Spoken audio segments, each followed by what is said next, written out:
நடுங்குவார்கள், ஜின்கள் நடுங்குவார்கள். அன அவ்வலு ஷாஃபிஇன், முஹம்மத் ஸல்லல்லாஹு அலைஹி வஸல்லம் முதலாக அல்லாஹ்விடம் பேசுவார்.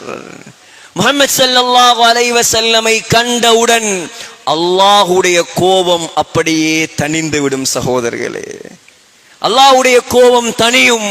வ அன அவ்வலு முஷஃபா, முஹம்மத் ஸல்லல்லாஹு அலைஹி வஸல்லமை பார்த்து அல்லாஹ் சொல்லுவான், முஹம்மத் ஸல்லல்லாஹு அலைஹி வஸல்லம், சல், என்ன வேண்டும் உங்களுக்கு, இந்த மறுமையில நான் உங்களுக்கு என்ன செய்யணும் கேளுங்கள்.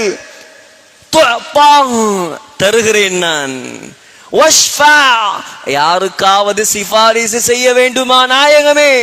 துஷஃபா, நீங்கள் சொல்வதை நான் ஏற்றுக்கொள்வேன். அப்படியான முஹம்மத் ஸல்லல்லாஹு அலைஹி வஸல்லம் உலகத்தில் வாழ்ந்தது